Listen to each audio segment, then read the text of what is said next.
Bismillahirrahmanirrahim. Assalamualaikum warahmatullahi wabarakatuh.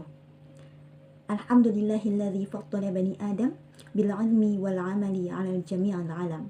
Wassalatu wassalamu ala sayyidil arabi wal ajam wa ala alihi wa ashabihi ya nabi'il ulumi wal hikam. Perkenalkan, saya Walia Fitri Sari dari kelas 2B, Program Studi Pendidikan Agama Islam Fakultas Tarbiyah dan Keguruan Universitas Islam Negeri Mataram. Di sini saya akan membuat sebuah video pembelajaran tentang pendidikan Islam pada masa Umar bin Khattab. Tugas ini bertujuan untuk memenuhi tugas akhir pada mata kuliah Sejarah Pendidikan Islam yang diampu oleh Bapak Dr. Fatur Rahman, MAG. Bicara mengenai sejarah pendidikan Islam pada masa Umar bin Khattab, tentunya hal tersebut tidak lepas dari kelahiran, sumber hukum, lembaga pendidikan, metode, kebijakan, hambatan, serta kesimpulan mengenai bagaimana kontribusi Umar bin Khattab terhadap sejarah pendidikan Islam. Hal tersebut akan saya uraikan dalam beberapa pembahasan dan poin yang sebagai berikut. Baik, kita masuk kepada poin yang pertama, yakni lahirnya perkembangan pendidikan Islam. Pada awalnya, Umar bin Khattab mengalami sebuah transformasi yang awalnya seorang penentang Islam berubah menjadi seorang pejuang Islam, di mana Umar ini memiliki background yaitu seorang pengembala unta di padang pasir yang memang kehidupannya sangat keras. Kemudian beranjak dewasa, beliau mulai belajar berdagang dan merupakan salah seorang pedagang yang kaya di Mekah pada saat itu. Kedatangan orang Islam menurut Umar itu sangat mengacaukan tatanan yang sudah mapan di Arab. Jadi beliau memiliki rasa ketidaksukaan terhadap orang-orang Islam pada saat itu. Sampai-sampai dikatakan saking bencinya Umar pada orang-orang Islam, beliau seringkali memukul budak-budak muslim, terutama perempuan. Dikatakan cambuk yang digunakan untuk memukuli budak perempuan tersebut jatuh dari tangannya. Rasulullah pada saat itu berdoa. Dikatakan dalam sebuah hadis, yakni, "Ya Allah, dukunglah Islam dengan orang-orang yang lebih Anda cintai dari kedua orang ini." Yang pertama adalah Abu Jahal ibnu Hisham atau Umar bin Khattab. Hadis riwayat At-Tirmizi. Tidak lama dari itu, ternyata yang dipilih oleh Allah adalah Umar bin Khattab. Sehingga terdapat peristiwa di mana adik dari Umar dan iparnya tengah membaca Al-Quran, dan di situ hati beliau terketuk dan Umar menjadi seorang muslim. Poin yang kedua adalah 4 sumber hukum Islam dan peran Umar bin Khattab di dalamnya. Yang pertama ada Al-Quran, di mana Al-Quran merupakan sumber utama. Di sini peran Umar pada saat itu, tepatnya pada masa pemerintahan Khalifah Abu Bakar As-Siddiq. Ketika itu banyak para hafiz Quran yang gugur di perang Yamama. Kemudian beliau mengusulkan kepada Abu Bakar untuk mengumpulkan mushaf Al-Quran yang pada saat itu diketuai oleh Zaid bin Sabit. Kemudian yang kedua ada hadis. Peran Umar ialah memperketat validitas periwayatan, meneliti rawi, memanggil saksi, dan membatasi penyebaran hadis. Kemudian yang ketiga ada ijma. Peran Umar di sini adalah berkonsultasi dengan para fuqaha setempat untuk menyelesaikan masalah praktis masyarakat. Umar berkonsultasi dengan para fuqaha yang menguasai banyak ra'yu. Yang terakhir ada kias, di mana digunakan Umar untuk menyelesaikan persoalan baru dengan cepat, dengan contoh penggantian hewan buruan. Untuk poin yang ketiga, yakni maktab, madrasah, dan masjid sebagai pusat pendidikan. Yang pertama ada masjid pusat dan kota, di mana Umar membangun masjid pusat dan masjid kota sebagai tempat sholat Jumat, pengajaran, dan juga pusat fatwa.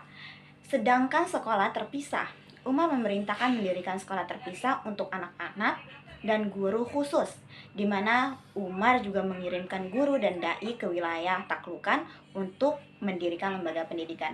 Poin yang keempat ada jaringan sekolah wilayah. Yang pertama di sini ada Mekah. Mekah merupakan pusat khusus peziarah, di mana guru besarnya seperti Ibnu Abbas. Yang kedua ada Madinah, yang menjadi pusat fatwa dan pengajaran. Guru besarnya ada Zaid bin Sabit dan fuqaha yang menetap. Kemudian yang ketiga ada Basrah dan Kufah, di mana di Basrah dan Kufah ini didirikan sebagai pusat intelektual. Sahabat ditempatkan sebagai guru dan pengelola. Yang terakhir ini ada Syriah dan Mesir.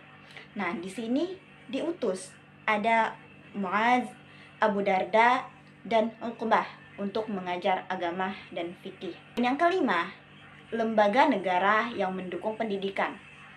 Yang pertama ada Alul Hali wal Aqdi. Ini merupakan majelis syuro dan dewan penasehat sebagai penentu kebijakan, fatwa, dan pengelolaan pendidikan. Yang kedua ada administrasi dan keuangan.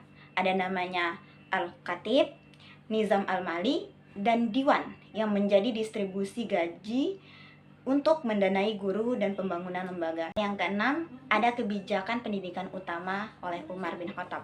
Yang pertama, ada Madinah sebagai pusat kota, di mana pada Madinah ini ditempatkan sahabat ahli untuk memberikan pengajaran, ilmu, dan juga fatwa.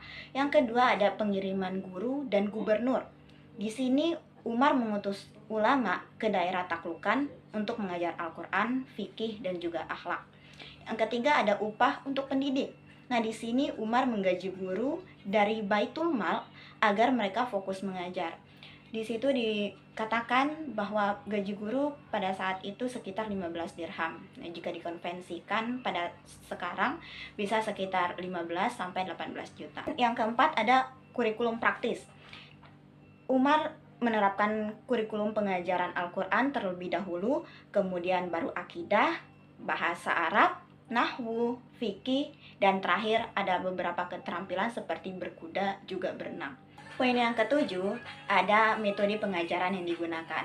Di sini yang pertama ada halaqah, di mana dalam halaqah ini yakni pengajaran berkelompok dengan guru berkeliling membimbing. Yang kedua ada yang namanya talaqi, di mana pembelajaran tatap muka dua arah dan hafalan Al-Quran antara seorang guru dan murid.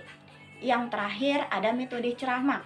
Nah, di dalam metode ceramah ini ada berupa khutbah, nasihat, bentuknya adalah al-hikmah dan juga mau'izatil hasanah sebagai metode dakwah dalam pendidikan. Poin yang kedelapan, ada hambatan dalam penyebaran pendidikannya. Yang pertama di sini ada yang namanya wabah Amwas. Nah, dalam wabah Amwas ini dia menewaskan banyak sahabat sehingga dia dapat mengganggu struktur militer dan juga kegiatan pendidikan.